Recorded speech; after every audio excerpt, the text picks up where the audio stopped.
আসসালামু আলাইকুম বন্ধুরা, নতুন একটা ভিডিওতে আপনাদের স্বাগত। আপনারা জানেন যে অভিবাসীদের, সেটা বৈধভাবে হোক বা অবৈধভাবে হোক, আসার আলো ছিল একটা দেশ, সেটা হলো পর্তুগাল। আমাদের বিপদ আপদ যেই দেশেই থাকুক, ইউরোপীয় ইউনিয়নের ভিতরে মানুষজন আসতো, তারা কোনো জায়গায় ডকুমেন্ট হবে না, কোথাও পড়াশোনার শেষ করতে পারতেছে না, কোথাও চাকরি পাইতেছে না, বিভিন্ন দেশ থেকে মানুষজনের যে বিপদ আপদ হইতো, তারা কিন্তু ওই পর্তুগালে চলে যেত। তো এরকম একটা আশা সম্ভাবনার দেশ ছিল পর্তুগাল, বিপদ আপদের বন্ধু ছিল আর কি।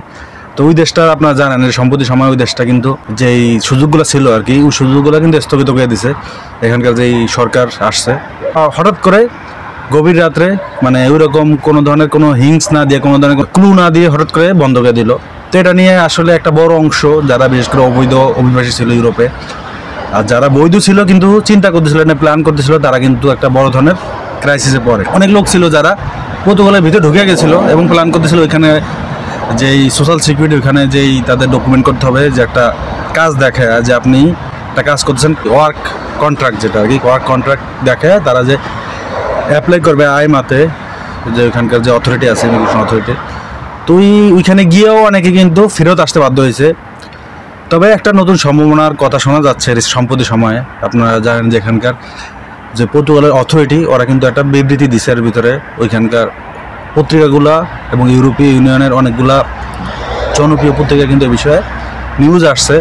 তো এই বিষয়ে আজকে কথা বল। তো পর্তুগালে আপনি ওয়ার্ক কন্ট্রাক্টের মাধ্যমে বৈধ হওয়ার জন্য আইমা কিন্তু একটা নতুন একটা প্ল্যাটফর্ম চালু করে 4 জুন 2024 আগে যারা ওখানে প্রবেশ করে ওয়ার্ক কন্ট্রাক্ট নিয়েছেন এবং সোশ্যাল সিকিউরিটিতে আপনার যেই বিষয়গুলো সাবমিট করতে হয় বা কন্ট্রিবিউশন করতে হয়, ওগুলো আপনি সাবমিট বা কন্ট্রিবিউশন করছেন অলরেডি, যে লিগ্যালিটি হওয়ার বা ওখানে বৈধ হওয়ার বা ওখানে কাগজ করার বা রেসিডেন্ট পাওয়ার জন্য যে যে প্রসিডিউর, তারা কিন্তু করতে পারবে এখন থেকে। আমি আগে একটা ভিডিওতে কিন্তু বলছিলাম যে এটা পর্তুগালের সরকার যে কোনো সময় ঘোষণা দিতে পারে, যারা ওই সময় অলরেডি প্রবেশ করে ফেলেছে কিন্তু কোনো কারণে করতে পারেনি। কী কারণে করতে পারেনি? অনেকে গেছে, দেখছে ওখানকার সিচুয়েশন, তার কাছে কিন্তু একটা ডকুমেন্টস আছে, সে কীভাবে পর্তুগালে প্রবেশ করলো, তার ফ্লাইট আছে, যে হোটেলে ছিল, ওখানে সিম কার্ড কিনছে, ওখানকার বাস কার্ড কিনছে, ওইগুলো কিন্তু তার প্রমাণ যে সে লিগেলি পর্তুগালে প্রবেশ করছে।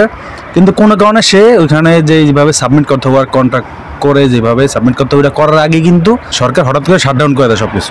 অনেকেই করতে পারে দুইটা কারণে, বিশেষ করে যেটা হলো ইন্টারনেট কিন্তু ব্যস্ত হয়েছিল সে সময়টাতে, হলো ইনফরমেশন, ভুল তথ্য, বিভিন্ন মানুষ বিভিন্ন তথ্য দিয়েছে, ভুল তথ্যের কারণে মানুষজন সঠিক সময় ওইখানে যেই কাজটা করার কথা ছিল ওটা করতে পারে নাই। আর এটা হলো ইন্টারনেট অ্যাক্সেসের কারণে। সেই সময় আপনারা জানেন যে ওইখানকার ইন্টারনেট অ্যাক্সেস অনেক টাফ হয়ে গেছিলো এবং অনেক বিজি ছিল, এই কারণে অনেকে কিন্তু টাইমিংয়ের ভিতরে পড়ে গেছিলেন, এই কারণে করতে পারি। কিন্তু তাদেরকে যারা অলরেডি ওই সময় প্রবেশ করছেন এবং সোশ্যাল সিকিউরিটিতে কন্ট্রিবিউশন অলরেডি করে ফেলছেন 4 জুন 2024 আগে, তাদের জন্য অপরচুনিটি আছে। তারা চাইলে এখন থেকে ওটা নিয়ে কথা বলতে পারেন, ওটা নিয়ে খোঁজ নিতে পারেন, ওটা নিয়ে এখন পর্তুগাল যাইতে পারেন। Agency for integration, migration and asylum, সংক্ষেপে যেটাকে আমরা আইমা নামে চিনি। নতুন একটা সিস্টেম ওরা ওপেন করছে, নতুন একটা আইডিয়া তারা ওপেন করছে, যেটা হলো যারা অবৈধ আছে তাদেরকে বৈধ দেওয়ার জন্য। অবৈধ বলতে কি, যারা বললাম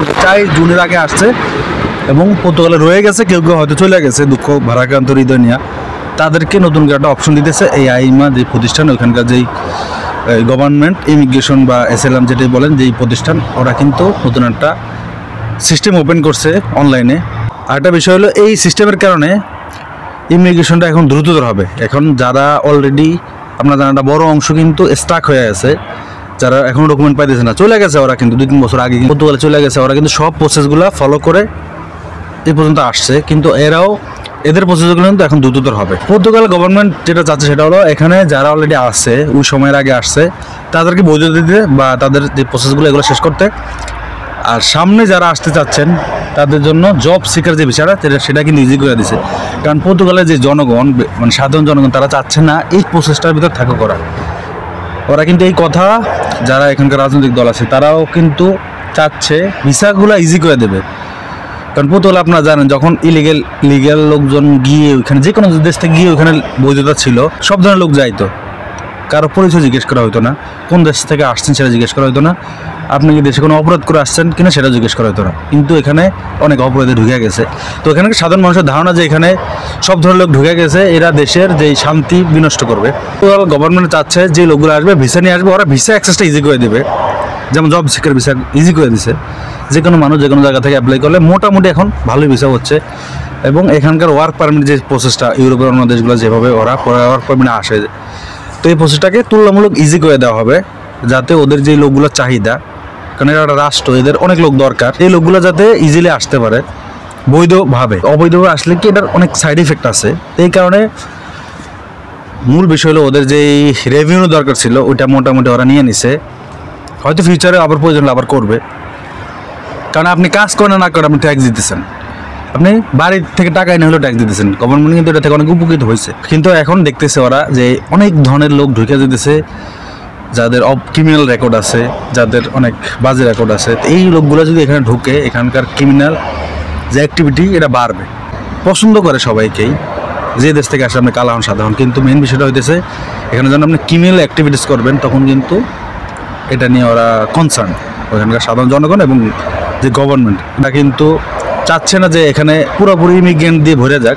ওরা চাচ্ছে যে ইমিগ্রেন্ট আসুক, বাট লিগেলি আসুক, দক্ষতা নিয়ে আসুক। মানে প্রায় 4 লাখ লোক বৈধ বা অবৈধভাবে বিভিন্ন দেশ থেকে আসছে। 4 লাখ লোকের ফাইল এখনও পেন্ডিং হয়ে আছে আইমাতে, মানে এখানকার যে অথরিটি ওদের কাছে। তো এগুলো ছাড়াই তো একটা সময় সাপেক্ষ ব্যাপার। আগে যে আইন ছিল আপনারা বিভিন্ন দেশ থেকে আসতেন, 12 মাস আপনাকে এখানে ট্যাক্স দিতে হইতো, বা যেটা বলে এখানে অফিসিয়াল ভাষা যেটা বলে হলো সোশ্যাল সিকিউরিটিতে আপনি কন্ট্রিবিউশন করা, যেটা 12 মাস ছিল সেটা হলো এখন 1 মাস।